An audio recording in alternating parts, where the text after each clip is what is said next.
Olá a todos da primeira série. Então vamos iniciar hoje o conteúdo relacionado ao que foi visto na semana passada e também veremos o dessa semana, ok? Como o conhecimento químico tem sido empregado. Então essa primeira parte ela vai mostrar mais uma história de como a química tem entrado na sociedade, certo?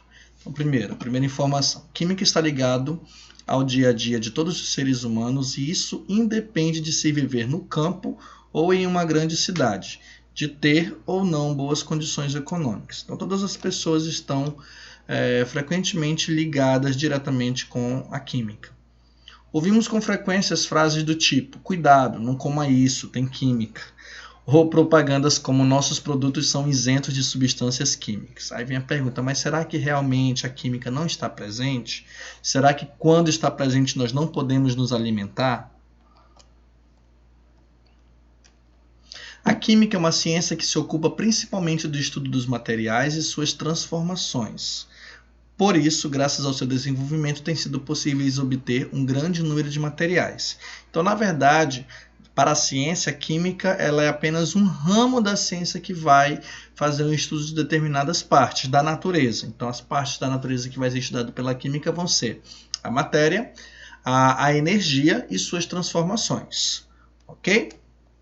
Então, aqui nós temos um primeiro exemplo de como a química ela pode ser empregada para um auxílio na sociedade. Então, aqui no primeiro item nós temos a lã pura, aqui nós temos algodão e aqui em terceiro nós temos a seda. Então, eles puros desse jeito, vindo da natureza, nós não conseguimos utilizar diretamente para a confecção, por exemplo, de roupas.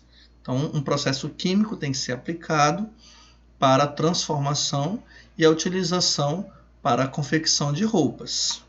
E, além do mais, nós temos atualmente alguns materiais que podem ser utilizados também para tais confecções que não são retirados da natureza, que são feitos diretamente em laboratórios, como o poliéster e o nylon. Isso, que é o nylon. Ok? O desenvolvimento da química associado ao desenvolvimento da metalurgia, por exemplo, permitiu a criação de muitas ligas metálicas. Então, as ligas metálicas são misturas onde nós vamos ter a presença de um metal que vai servir para determinada função. Então, por exemplo, eles podem ser empregados no lugar do metal que a constitui quando apresenta características vantajosas para o fim a que se destina. Então, um exemplo que nós podemos citar é o aço. Então, ele é feito de ferro, mas ele é bem mais resistente que o ferro. Ele pode ser transformado em fios, como vocês veem aqui nesse rolo, ou em lâminas, como por exemplo para a confecção de estiletes. E ele também, o aço também ele é mais resistente à corrosão, ou seja, é mais difícil de enferrujar do que o ferro. Tá? Avanços na bioquímica têm permitido conhecer muitos mecanismos de funcionamento de organismo. Então, por exemplo, o coronavírus, ele é um organismo, certo? Então, o aumento os avanços da bioquímica, que é uma área da química, ela tem permitido o estudo desse organismo para verificar como que funciona a sua reprodução, como que funciona o seu ciclo reprodutor, e isso nós podemos utilizar a nosso favor para quebrar esse ciclo, não deixar ele reproduzir ou se replicar, como se diz, né? E também a verificar como se pode fazer a destruição de tal organismo. E também no estudo da bioquímica nós podemos ver que novos princípios ativos são sintetizados por pesquisadores ou são isolados a partir de produtos naturais. E esses princípios ativos eles podem ser utilizados para a confecção de novos medicamentos. Em 1940 nós temos a descoberta do DDT. Para que serviu o DDT nessa época? Ele servia para combater insetos que eram responsáveis por causar algumas doenças e também destruíam a agricultura. Mas só que 20 anos depois dessa descoberta, foi percebido que, através da sua produção em excesso e também o seu uso, foi percebido que eles causavam algumas consequências, como, por exemplo, algumas doenças. Então, a química ela pode vir para ajudar, mas em alguns estudos profundos pode-se verificar que isso não é muito bom de ser utilizado, tá bom? Então aqui até para ajudar vocês a falarem, já vi muita gente falando que vai fazer detetização. Não é detetização. O correto é dedetização, que vem justamente desse DDT, tá bom? Então são primeiro com 2 Ds e depois um T. A dedetização, a palavra vem do DDT. Os CFCs também são os clorofluorocarbonetos. Eles, na época que eles foram descobertos, eles eram muito utilizados em geladeiras, em aparelhos de ar-condicionado e em aerossóis. O que são os aerossóis? São igual esses daqui, ó, que servem para colocar inseticidas, também para alguns cosméticos, como por exemplo os cremes para... Cremes não, aerossóis para axila, né? Então, são esses daí, são esse tipo de compartimento. Mas depois de um tempo foi percebido que esses clorofluorocarbonetos eles eram prejudiciais à camada de ozônio. Então, o que foi feito? Foi retirado das geladeiras, dos aparelhos de ar-condicionado e dos aerossóis atuais. Atualmente nós temos um problema, que são os combustíveis fósseis e seus derivados, a gasolina, o óleo diesel, o carvão e outros. Então, para que nós utilizamos tudo isso? Atualmente, serve para movimentar o veículo, para aquecer um alimento, aumentar a temperatura de uma mistura, só que eles causam danos à natureza, né? Então, atualmente, a química tem estudado ainda formas de se combater esse mau uso dos combustíveis fósseis, ou mesmo a possibilidade de fazer uma troca com algo que polua menos. Certo? Aí vem a pergunta, e quando se inicia a química? De quem inventou a química, né? Então nós temos na nossa história 3 itens que podem dizer como que surgiu a química inicialmente. Então primeiro são os alquimistas, que foram, por alguns, né, na verdade, por algumas pessoas são considerados os primeiros químicos. Nós temos Robert Boyle e temos Antoine Laurent de Lavoisier, francês. Então, começando com os alquimistas. Então, os alquimistas, como eu disse para vocês, por alguns são considerados químicos, por outros eles são considerados como charlatões. Por quê?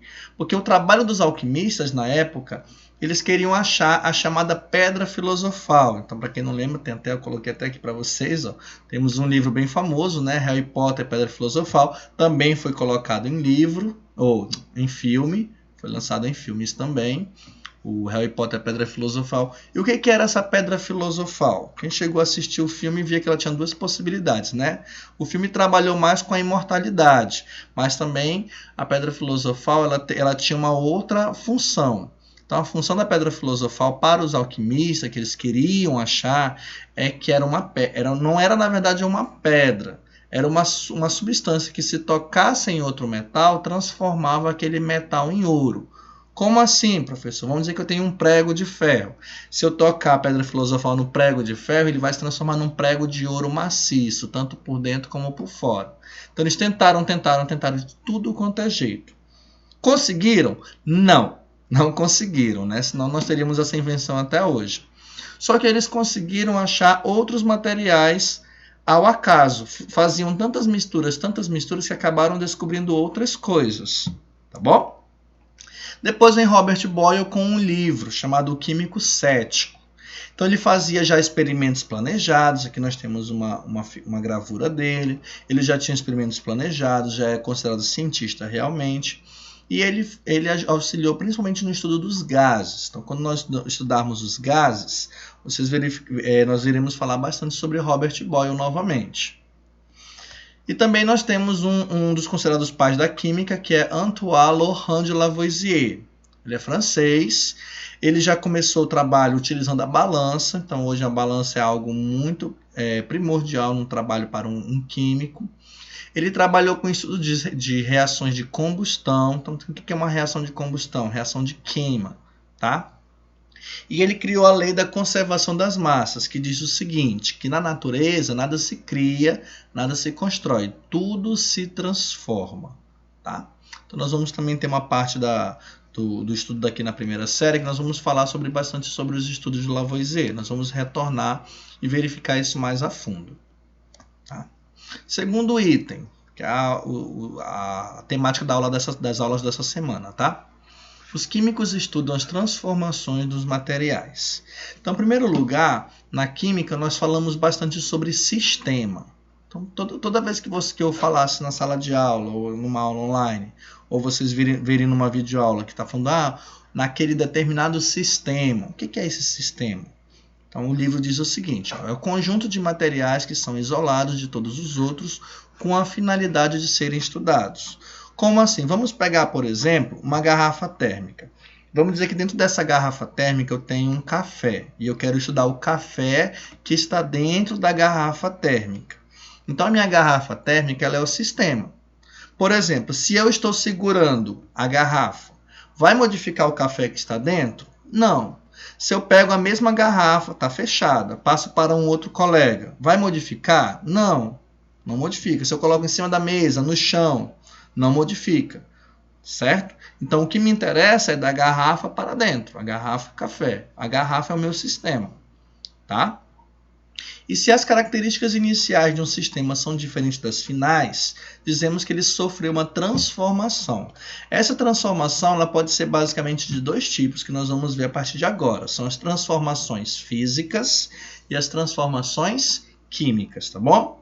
Então, vamos ver primeiro alguns exemplos para poder entender a diferença dessas transformações. Então, primeiro, aquecimento de estanho. Para quem não sabe, um estanho é um metal, então aqui nós temos um cubinho de metal, que quando ele é aquecido, ele se derrete. Tá? Se derrete como? Ele se derrete igual, por exemplo, um cubo de gelo. Se você pega um cubo de gelo, coloca fora da geladeira, ele derrete. Tá? Então, nós temos uma passagem do estado sólido para o estado líquido, que é chamado de fusão. Tá? Então, o estanho sólido, por exemplo, quando ele passa para o estanho líquido, ele passa pelo estado de fusão.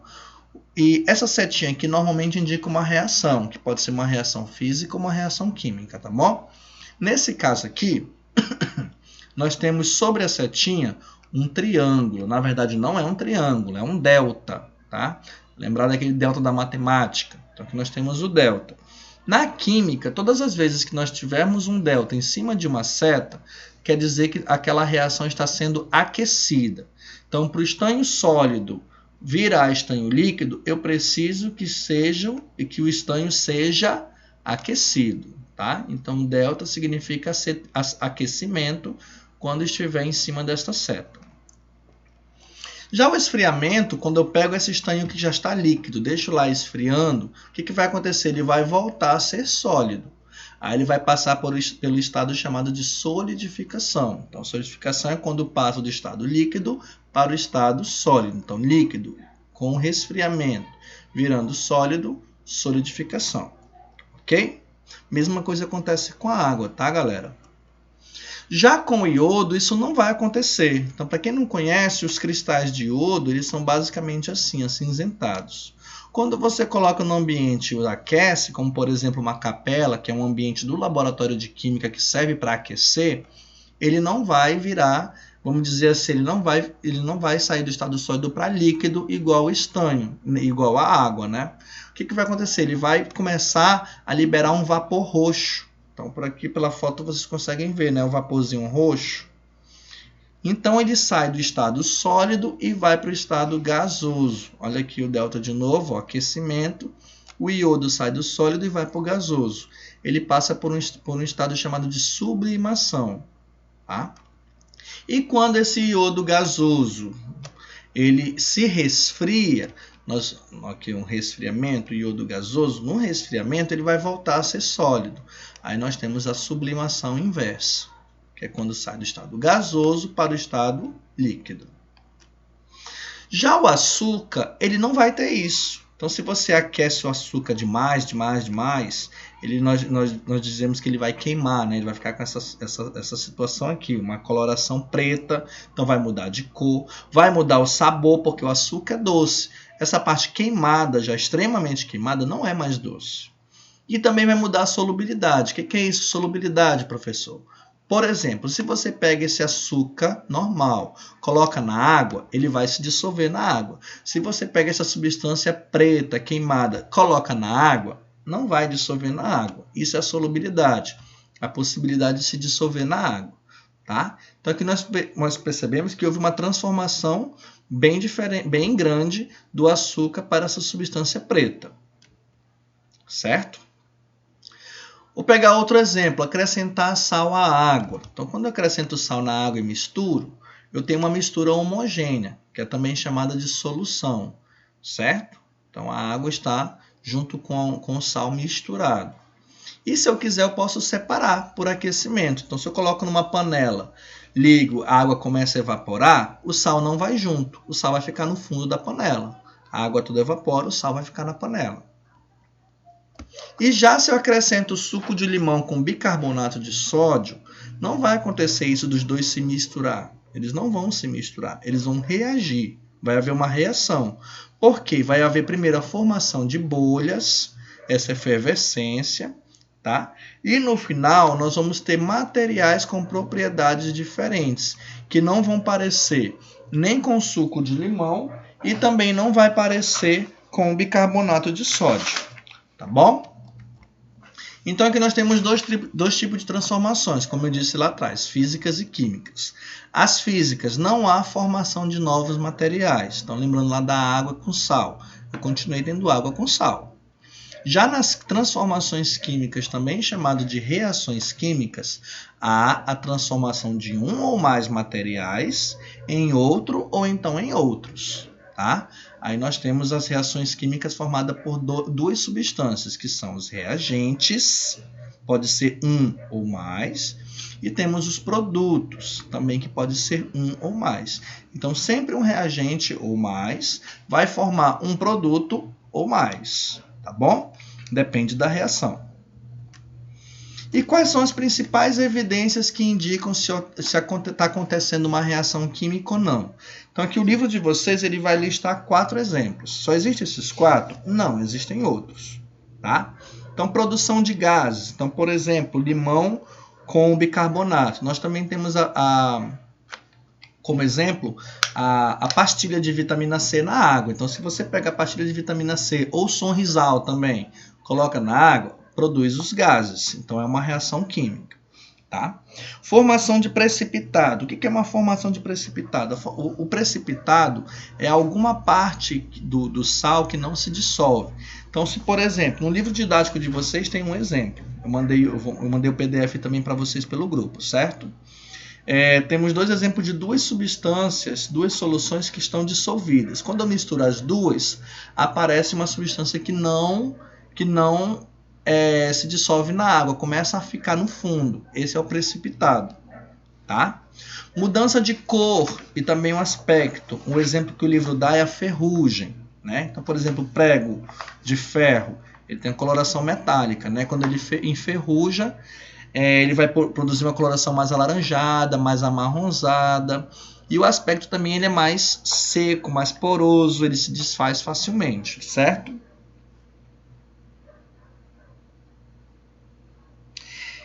E reações com alteração de energia, o livro de vocês dá 2 formas, que são as reações exotérmicas e as reações endotérmicas. Nas reações exotérmicas são as reações que liberam energia. Então, por exemplo, quando você acende um palito de fósforo, ele começa a queimar a cabeça e a madeira, certo?